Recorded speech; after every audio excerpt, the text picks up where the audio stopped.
Hello and welcome to the Indian Express's Explained Forum.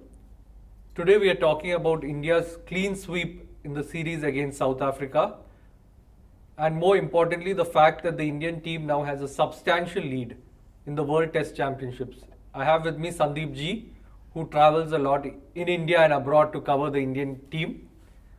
Sandeep Ji, how do you see the substantial lead the Indian team has taken in the World Test Championships and also the manner in which they've played the series? Yeah, I mean, it's basically a test to the ruthlessness they have exuded over the last 4 years, 5 years. I mean, the last time we lost a test match was against Australia, but we didn't lose a series. So it's been some 7 years since we lost a test series. And we've been winning all these matches by outstanding margins, like an innings and 202 runs, an innings and 137 runs, So we haven't been tested at all yet.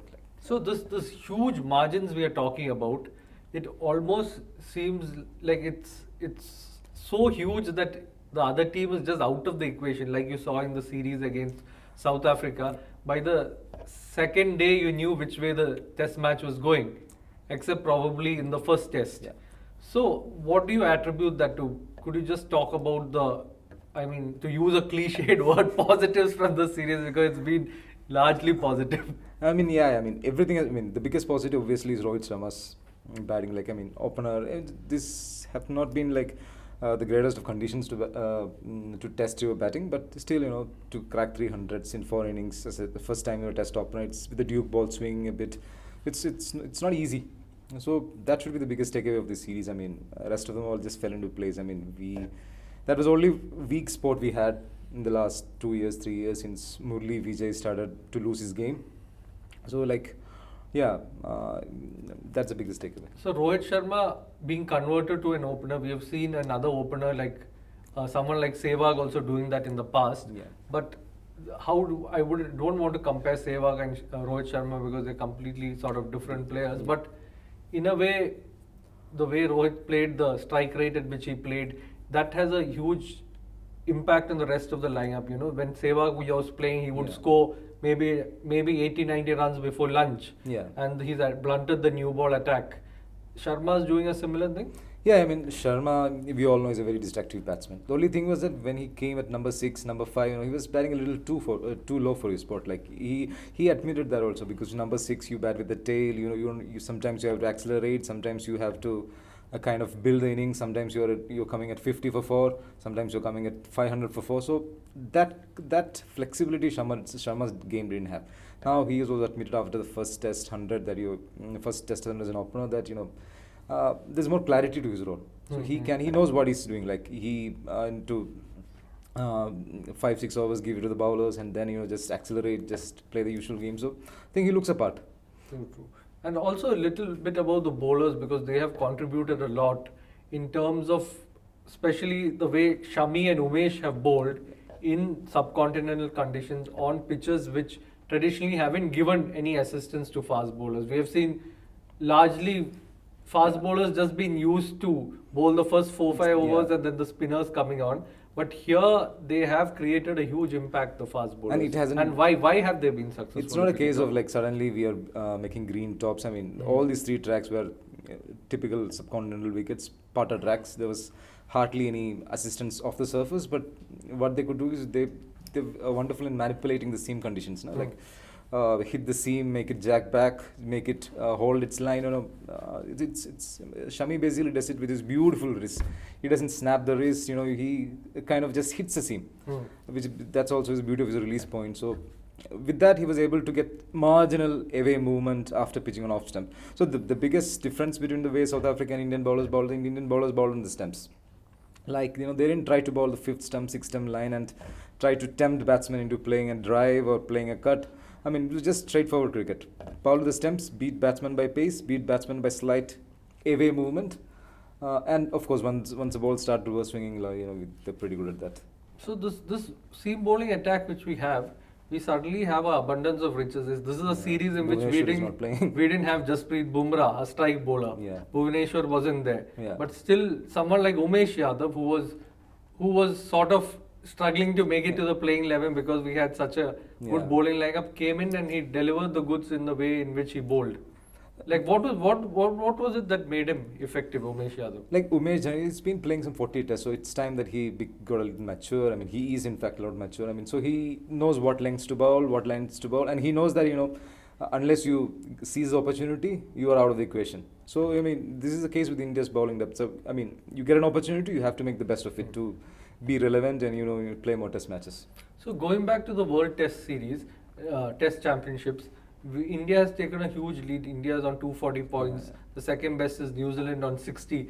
In a way, India, I think, has played more matches than others. Yeah. But this lead, do you see other teams catching up? Because of the fact that now we are going to play Bangladesh at home. Yeah. Which Another Bangladesh 60 points. And 120 points yeah, actually. Bangladesh is used to these conditions, say, compared to a South Africa. Yeah. But I think this team should be able to put it across them. Yeah. And then we go to New Zealand, yeah. which will be a sort of challenge for this team because our first series was against West Indies in West Indies, but West Indies is not what West Indies used to be. Yeah, on and off. South Africa really let Defected themselves team, down. yeah, Let themselves transitioning down. team, yeah. A team in transition, so that didn't work. So New Zealand will be comparatively the biggest test leading up to the series in Australia later next year. But I mean, it will be a question mark about how our openers adapt to those conditions. I mean, I'm sure that the bowlers have it in them to really do well in New Zealand, but it's about how the openers deal with Trent Boult and Tim Southee and all those New Zealand guys. I mean, New Zealand conditions will be conducive to fast bowling, no doubt about it. And Rohit Sharma and Mayank Agarwal, I mean, both reasonably untested as openers, and they will have a big test coming up. So it'll be quite a test for, say, the openers because that has been an issue, but they've played well at home. Yeah. But moving away in tougher conditions, do you see, say, it's difficult to predict, but someone like Rohit Sharma, does he have the game now after watching him play here too? Yeah, he certainly has the game. I mean, he's outside the off stump, he's become very judicious. He doesn't poke or stab at the ball, which he used to do. I mean, sometimes he can be caught at the crease early in the innings. And the left arm angle that Trent Boult also gives, he has struggled against Trent Boult, but I mean, with the confidence he has, he should score a lot of runs there. And so this lead India has taken in the World Test Championships, do you see us probably advancing to the final? Yeah, I mean, we have apart from this New Zealand series, we're playing 4 tests in Australia, and England is coming the year after for 5 tests in India. So it all depends on how we actually do. I mean, England and India, I think shouldn't be much of an issue, but how we play in Australia, and now they're back to full strength, like Steve Smith, David Warner, and everybody is there. So that will be the biggest test. That will probably decide where India will end up in the championship. And another thing, last time we beat South Africa, we beat them by a 3-0 scoreline. Yeah. But there was a lot of controversy about the nature of the pitches which were rolled out. They were Buns and burners. Just turned from the first day onwards. This time it there wasn't were all that. kinds. Akada wickets, snake pit, they call it. Correct. Yeah, this time they were all fair, reasonably. I mean, these are actually the typical subcontinent wickets, like little slow, little low. I mean, it doesn't spin very fast. With batting, if you apply actually really well, you can bat. It's nothing like which Dean Elgar shot in the first innings in Vizag. So, I mean, and Indian spinners also actually didn't get too much assistance on the surface. It's just more of them flighting the ball, dipping the ball, and more assistance. They made the carom ball, wrong one. I mean, they built the innings like that. So this is more of a subcontinental wicket which no visiting team can complain about. Yeah, it's like absolutely. when we go abroad, Absolutely. you face conditions which the ball seams and swings. Yeah. So that is part and parcel of the game there. So Yeah. here this time, unlike last time where we beat South Africa 3-0 and there was a lot of criticism. Yeah. This time, I think it's the no reason wickets to grouse, yeah. which were rolled out Very were good wickets to bat competitive on, actually. wickets. Yeah. Even on 4th days, 5th days in Pune, I mean, batting was hardly laborious. So the takeaways from this test series, the 3-0 series win, of course India has taken a huge lead in the World Test Championships. The evolution of Rohit Sharma as an opener and a very successful opener at that. The fast bowlers doing well in conditions which traditionally haven't helped them. And of course the kind of pitches India rolled out. They were subcontinental wickets but which gave a good balance between bat and ball, and the spinners did well even on these pitches. So overall, a very successful series for India.